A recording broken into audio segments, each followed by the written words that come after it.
including delays. There's some supply chain risks, so this was all, it was calculated. Thanks, guys, for keeping the script.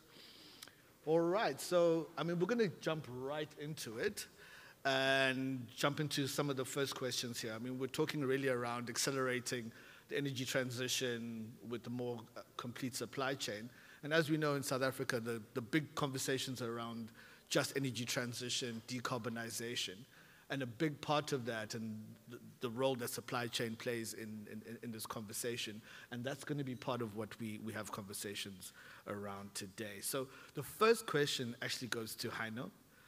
Heino, as you know, there's a myriad of supply chain and procurement risks for energy projects in South Africa, including, as we said, shipping delays and project supply dates. From a distributor's perspective, how does one mitigate these risks, and what insights can you give in terms of those risks? Yeah, thank you very much. Firstly, I just want to say thank you very much for the platform and the opportunity to have a little bit of engagement with the crowd on this.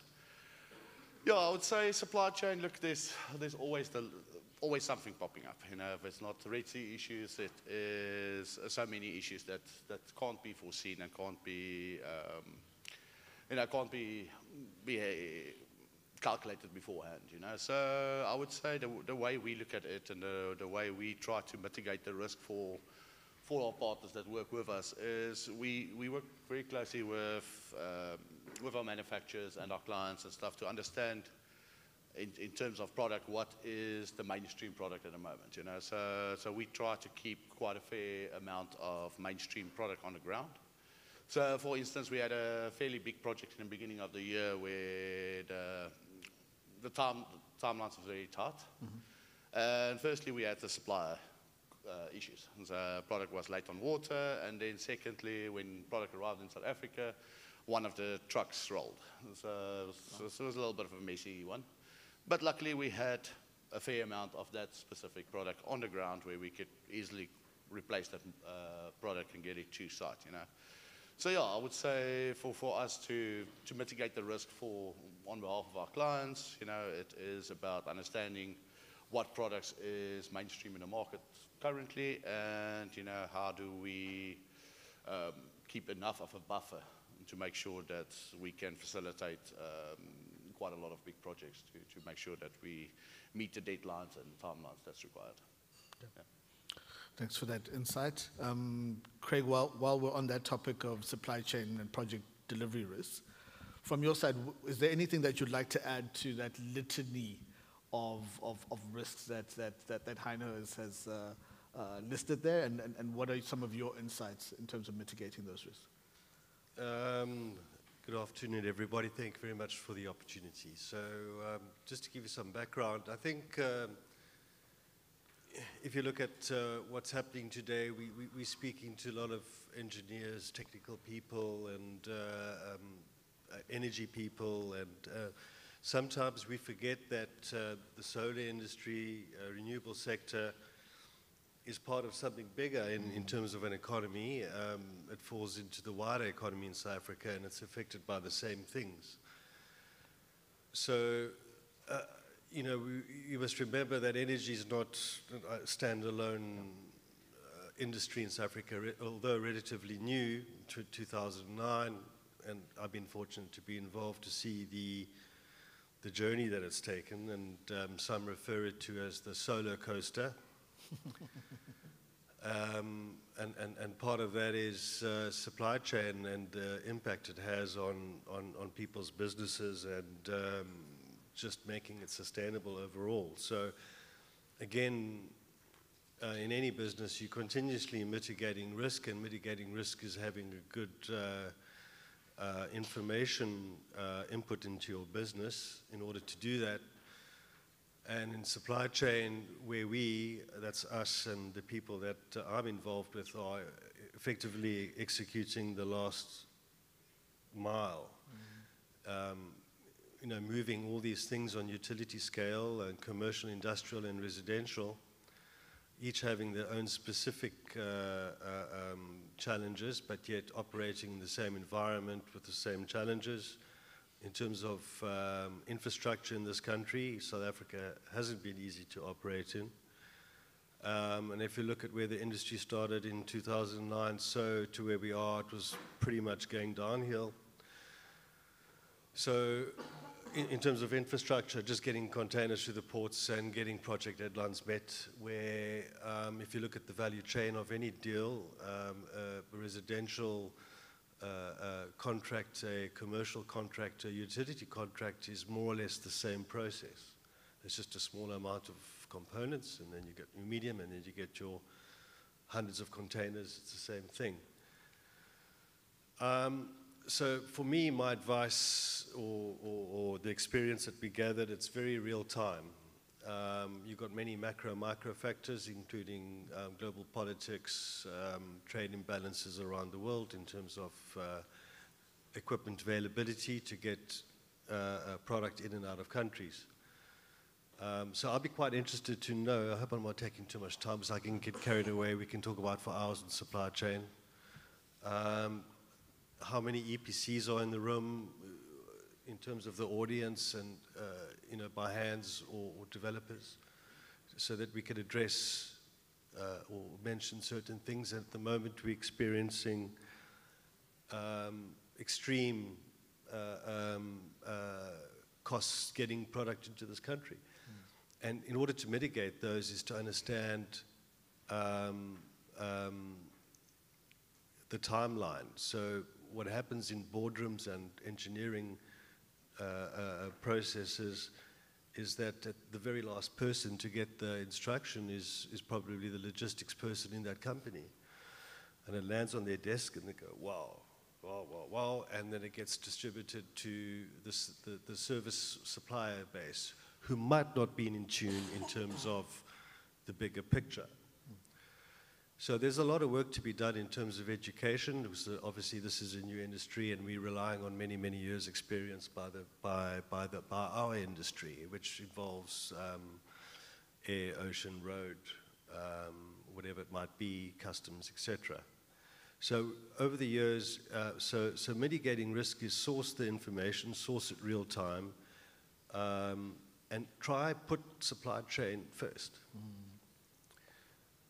So when you're negotiating contracts, look at the timeline, look at what impact it might be, or what the macro, micro environment will be on your project. And even now, as we speak, with our weather that we're having, has a significant effect on execution. So time of the year, even then, is a big thing with mitigating risk. So I hope that kind of covers it from a broader spectrum. So I think very important is enlist the experience, and don't channel it in one way, but be open to the market and look at other industries. Retail sector in South Africa is very big, and solar competes with that in terms of capacity from all over the world into the country. So bear that in mind. Thanks, Craig. You spoke about prioritizing supply chain, so putting supply chain first. And one of the things that tends to happen where there's that discrepancy or that lack of balance is things like shortages and oversupplies.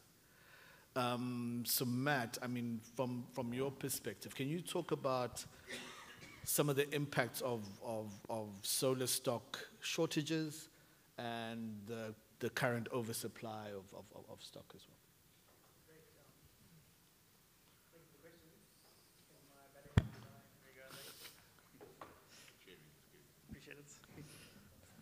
Teamwork makes the dream work. Thank you for that. So yeah, I was on the coalface side of things regarding the stock shortages that was taking place in South Africa. Thanks so much. Thank you. And as I mentioned in my previous life, I was in Home Energy. It's a residential-focused solar marketplace. And we were unfortunately in a situation where we were making broken promises as a result of the shortages that were taking place. So around the end of 2022, we'll all remember that there was a severe shortage of batteries and also inverters.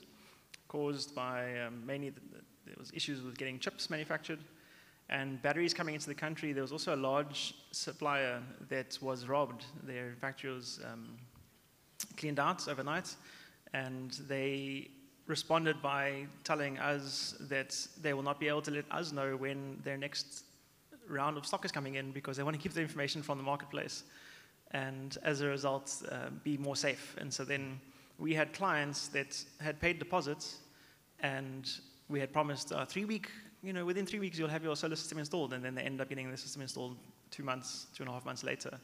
So that's examples of broken promises that we were in a situation where it was impossible to keep the promises. And as a result, then it affected our customer experience and our customer service. And it started off the relationship on a bad note. The psychological contract that we had made with the clients was broken from step one. They paid the deposit with an expectation. The expectation is almost immediately not met in terms of when they can expect to have the installation. And it was a negative impactor on the industry. And yeah, apart from the other negative impactors of bucket brigade installers and people doing the cheapest possible installations possible with acids, batteries, and things like that, it was just another shadow that was being cast on the residential sector of solar. So when the batteries and the inverters became available, then all of a sudden we didn't have panels, and the panels were difficult to find. And so it was like, okay, now we've got the batteries and the inverters, now we can't get panels. And yeah, it was a really tough time, but thankfully the demand was still there, and it was in the middle of load shedding. And so that's also added to then the urgency from the client side of, well, I've now been sitting for 3 months or 2 months without my solar system that I put a deposit on, and I was expecting to have a month and a half ago. So then they became more irate and more pressing. So thankfully the supply issue was sorted out, and now we're currently sitting with an oversupply, so we were able to satisfy all of the clients. We thankfully also didn't have many drop-offs at all, like less than 5% of clients said, no, give me my money back, I'm not interested in getting solar anymore, because there was still demand for getting the system. So we were able to satisfy all the clients eventually. And now we're sitting on the EPC side, a very happy situation where there is now lots of solar panels all over the place and an oversupply with the suppliers offering amazing prices. We've seen R2.30 per watt at some points, R2.40 per watt average. And also on the battery and the inverter side, we see really good prices. It just happens to unfortunately come at a time when there's a drop in demand for the solar systems and kind of uncertainty about when load shedding will return. Something I wanted to mention on that regard, I know it's a question that a lot of people get asked a lot that's in the solar industry. When will load shedding come back? So I'm one of the energy experts that provided commentary that I expect load shedding to return after voting has finished. So I said that it's more likely to return in June or July, and I'm currently wrong about that. I'm currently incorrect. I was also labeled conspiracy theorist by the government in terms of the people that were saying, no, we're firing diesel to make load shedding go away, and also labeled a person that was a critic. So looking at the data, interestingly, regarding what has been going on with diesel, and to give you an indicator on when load shedding will return, we fired 54% of the amount of diesel that we did last year this year in May. So that was in April. So that was the month before the elections. And that was touted as an amazing achievement regarding, we've been able to reduce our diesel use. However, in April, we were doing it to just stay out of stage 1. And the previous year, we were doing it to stay out of stage 8 and stage 6, and to actually keep the grid from falling over and having a total outage. So there was definitely a narrative pushed. And the reason why I can say that there was definitely a narrative pushed, I see some shakes of the heads. Go onto the Eskom data portal. You can do it now on your phones. Look at the diesel usage from June. And you'll see that it's 80% of what we fired last year. Why are we firing 80% of the diesel that we fired last year in the middle of the energy crisis to stay out of stage 1? It's because there's a narrative being pushed. We're currently firing 3 stages of load shedding, 2,300, 2,800, 2,500 megawatts of diesel in the evenings just to stay out of stage 1. So I do see load shedding returning at some point, and I don't think it's solved forever, so it will return. I do see it returning in this year. And in terms of that, then we will have the current oversupply even out as the prices come up again due to demand, and then we'll have hopefully a balance in the marketplace. Thank you, Matt. Doesn't seem like you are a person that shies away from difficult conversations. Yeah. So you can take it up with them afterwards, guys, please. All right, and maybe talking about difficult conversations, a question that I want to put to all three of you pertains to the 10% tariff that's now been imposed on imports of PV modules and panels. Now, it's there. I won't say it's a done deal, but it's in place. Mm-hmm. If we were to take a step back and we could start from the beginning, what advice would you have given the powers that be prior to them putting this 10% tariff? Like, what advice would you have given them? What things would you have liked them to think about prior to this? Yeah, let's maybe go Matt and then Hendo and then Craig. Great. Yeah, I've got a lot of things to say about this one. Interestingly, I see Seraphim's in the room. I hope I'm not on the other side of the fence of Seraphim, but interestingly, I'm assisting a group that's litigating the government in order to reverse the 10% implementation of the solar input tax.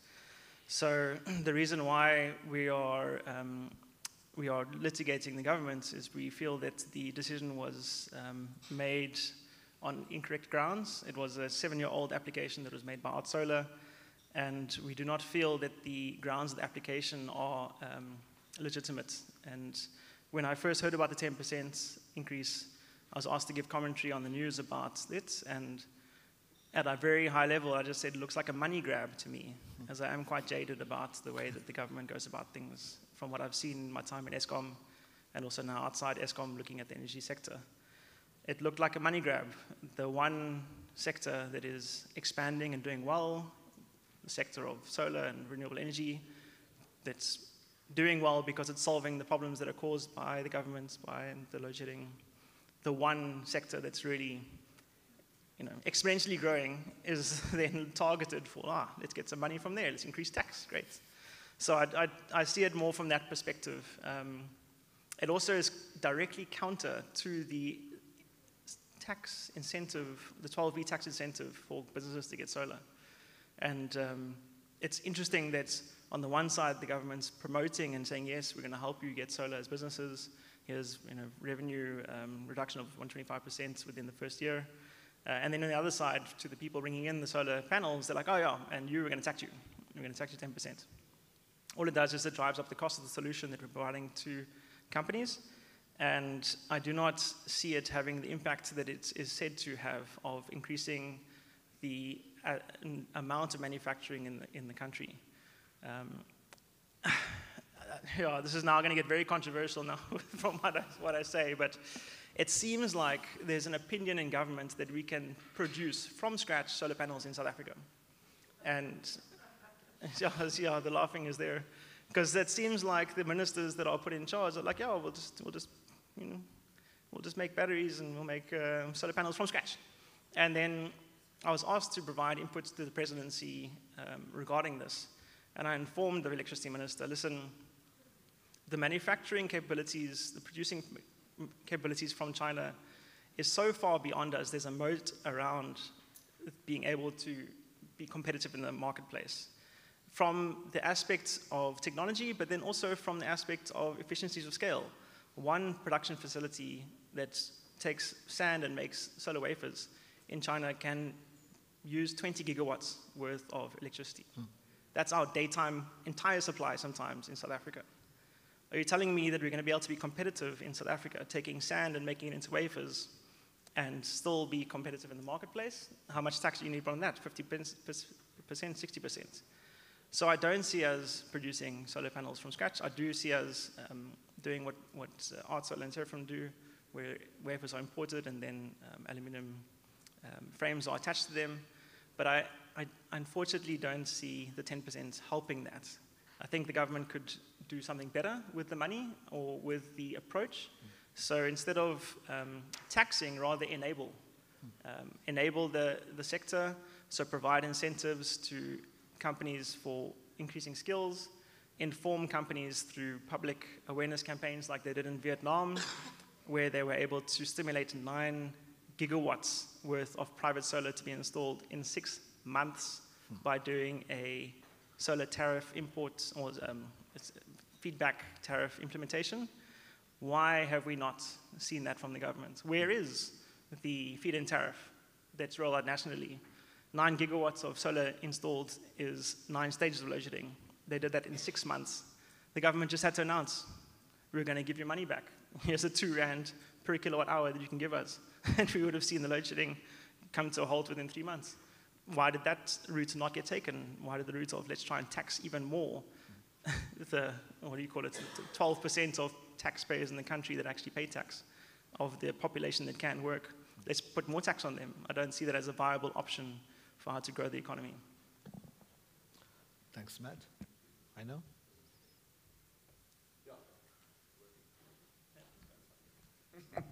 One mic is the one that works. Yeah, question being, how do we, what would we have told the powers that be is, it's interesting if you start looking into how much does it cost to manufacture these panels. Like he says, it's not just in terms of how much of that specific panel we can manufacture on the ground in South Africa, but it's also what do we, how much does it cost us to make those panels, And I've heard, coming from the module manufacturing industry and working with a lot of the local guys, the cost of the panels that gets manufactured in South Africa is a lot more expensive than importing panels from China, and it's about 60-70% at the moment higher than the imported panels, So implementing a 10% duty on those products still doesn't help the local manufacturers to expand or to grow into the local market. And there's a lot of other things that also have to be looked at. So when looking at a solar module, it's not always looking at just the product. It's not saying I want a 550 watt panel and that's what I want. There's a lot of other factors that come involved. You look at a financial solution of 25 years, 20 years. Obviously, you want to know, is the company bankable company? Are they going to be there in the future? Has the company been producing modules for quite a long time? What is their background? So there's a lot of other things that goes around the procurement of a solar module than rather just saying, I want a 550 watt panel. So the duties being implemented at the moment is to say, okay, well, the panels can be locally manufactured, so the industry must rather buy from the local manufactured industry. Firstly, the capacity is definitely not there. I think, speaking under correction, but I think at the moment we're probably 400 to 600 megawatts local manufactured products. Firstly, that product is not there. The price on those modules is still much higher. And then secondly, if the project scope requires a bankable, in the industry we know it as AAA bankable or AA bankable panels, tier 1 panels, that type of thing, it's something that one of the local manufacturers can't provide. So unfortunately, a lot of these products I can't use on sites, not because of a quality aspect, but more about the company itself and how do they get seen on a global scale. That's part of the procurement process for us. Right. So for me, yes, I think there's a lot of other ways to incentivize the market and for the government to get extra funding out of it and open the grid. That's the easiest, fastest way to get cash injection. Is open that grid, on-sell the electricity. That's a lot of companies are overproducing at the moment, and make your profit on there. So for us still, it's keeping the grid closed is the biggest issue that we're facing at the moment. And yes, there is some areas that has now opened the grid, but comes at a very high cost. So Indeed. make it easier to feed that excess electricity at a good rate back to the grid and make the money through there. Awesome. Thanks, Heino. Great. Okay, so I think if you just go back to the 4th of July, that's when the minister released the Gazette. So I had a message pop up on my phone, and it was a question mark. At that stage, the particular client had probably about, I think, 30 containers coming into Durban full of modules. And what do you do as a market when you want to deal with a situation like that, where immediately your costs are 10% higher than you budgeted for? So if I had to say something to the powers that be, I would say, stop the bus. And actually give notification in terms of passing the law. Because we must remember, it's a law. It's not generated by SARS. People confuse SARS with ITAC. ITAC is the organization in our country that creates the law, and then SARS is the one that collects the money. So this is an ITAC thing, and you can mitigate 10%. You must remember that 4th of July was the 4th of July, so everything on that day and after became dutiable. So there are mechanisms in place to make it duty-free. You don't have to carry the cost. The only thing is the market with these utility scale projects that were signed had no 10% taken into account. So immediately it caused a problem, and everybody got nervous, and calls came in from all over saying, help. So again, in terms of the long-term implications, I don't think it's going to be a major factor in terms of cost, because you don't have to pay it if you do the right things. And solar modules aren't the only thing that have different mechanisms in terms of a project. There's other components too that are affected by law. So it wasn't a good move, and it doesn't allow anyone to really execute properly, and it does create a whole lot of extra cost in the process, because once we had a situation where we had, I think it was 10, these 14, we had 10 in Cape Town, and we couldn't get them out the port unless we paid the duty. And that's just per the law. And now we have to go back in retrospect, which is a 50-50 chance, according to SARS. So it has created a problem, and it's not really valid, because you can't really apply it if there's a mechanism to avoid it. Okay. Yeah. Great. So that's my feedback. Thank you. Matt, I'm going to just stray from the script just a little bit, because I do want to give the audience a chance to maybe ask one or two questions, or maybe one or two comments before we come back. I'm aware that we don't have a lot of time, but I'd be remiss not to give opportunity for some comments. So I have a question or a comment over here, and I think we have opportunity for one more, if there's anyone else. Okay, go ahead, sir. Thank you. This has been a fascinating conversation to follow. I'm a lawyer, so I have not understood 70% of what people were talking about today. But this is something that's been really amazing.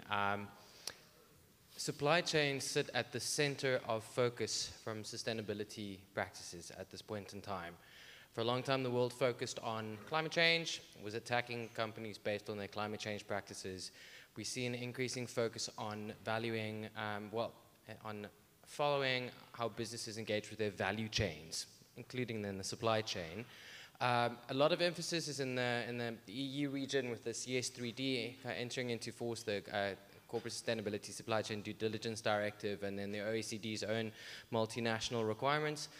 My question is, the solar industry has been in the center of this for a long time, given that some of the panels that come out of China are made through, let's say, suspicious business practices. We sit in South Africa, we're not as interested necessarily in all of this. Are you thinking about this from a South African perspective at this point in time, and bringing that into the risk that you manage, or quite frankly, it's still a cost question and you just don't care? Yeah, look, I think not only solar panels, but there's a lot of things that get manufactured over there that's questionable, you know. So yes, unfortunately, they do have the dominance in terms of the volume they produce, in terms of the price points they can meet. And I think, you know, in the last 10, 20 years, we've seen the quality also come to par, even better quality coming out of the manufacturing there, you know. So yes, there is definitely on the solar side, we are seeing more requests coming through to look at, you know, where does the panels get manufactured, where does the wafers get manufactured, what's you know, those manufacturers, what rules they follow internally, you know, not forced labor, child labor, all that type of things. So yes, I think if you look at all the top manufacturers at the moment, they do have a report that they can provide to go through that manufacturing process and see if it's clean or not, you know. Yeah. Thanks, Heino. I must just say that without giving away too much information, the contracts that we negotiate, they do take that into account. So there is a very high, in terms of, you know, you've got different stakeholders in any particular utility scale, commercial. I think in terms of the residential, the guy down the street wouldn't necessarily care where it came from as long as it worked, you know, and then on commercial that would be a bit more price driven. In terms of government, in terms of what we about in utility scale, it is looked at quite seriously, and we see it filtering down in terms of the contracts that are signed. So there is a certain level of compliance in terms of the bigger picture, yeah. Great. All right.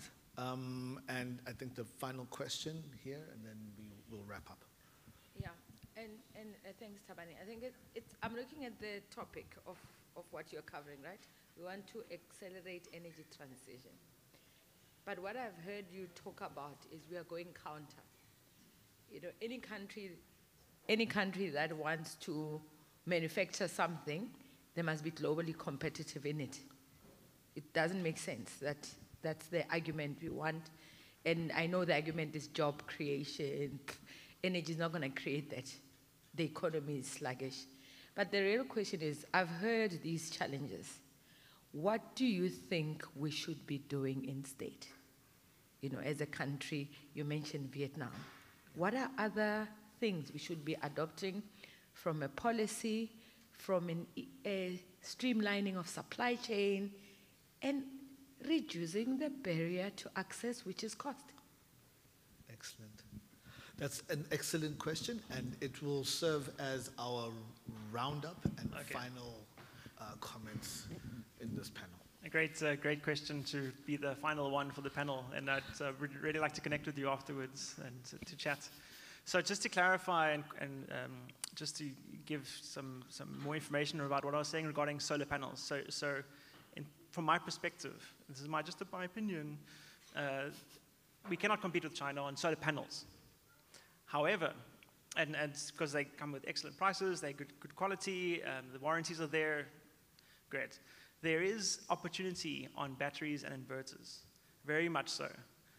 Yes, the batteries, they might have the cells imported from China. That's okay, and we see some examples. I don't want to name names here because I see there's lots of different sponsors, but we see really great batteries coming that are locally manufactured. So, and they are at a good price point as well, better than what we can get from overseas. So then that's also then reducing the carbon emissions that would be responsible for the transportation of the batteries to the country, because the cells can be much closer packed together, and it then reduces the overall impact on the carbon emissions, the footprint. So interestingly, the large manufacturer that I'm thinking about, I don't want to name names, but they're putting down large factory now. They're already at a lower price point, and we use them in the industry, and they have a good name in the industry. So already there's a good name, they are used already, and now the price point will go down even further with their mega factory that's being opened up. So facilitating from the government side policy, facilitating that and enabling that and incentivizing that for companies to realize I can rapidly expand, here's some capital available. Maybe reducing some of the red tape regarding exactly, have you given away 51% of your company to someone else? And no, you haven't. Okay, but you're actually helping the just energy transition to accelerate. Great, we can figure that out later on, but let's just get you up and going now and remove the red tape. Here's funding. Here's also a facilitation of, we want to have jobs increasing in the sector. So we've previously seen tradesmen and the name is eluding me now, but from the government side saying we'll give companies money for trading people in certain categories of skills, in tradesman skills. And having that specific for the renewable energy sector, I think is a really good thing. We did see that in Vietnam. Plus, there was also from Vietnam, it's kind of like a quick business case that was, how did they get it right?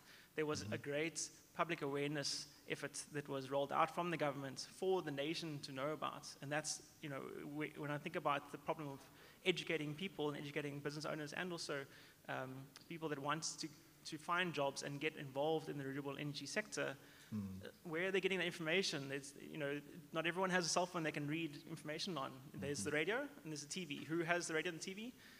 They're the public channels.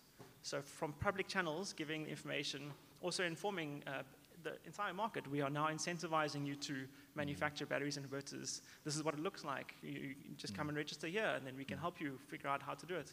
So public awareness, training, and then incentivizing manufacturing of batteries and inverters is the ways that I would advise governments in terms of policy. Awesome. That's all we have time for, unfortunately. I think the two gentlemen will probably come and corral you somewhere and give you their opinion. But thank you, everyone. Thank you, panel, and thank you for everyone for participating.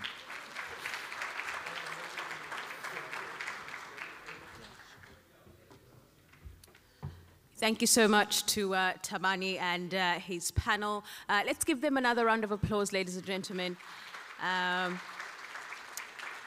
think having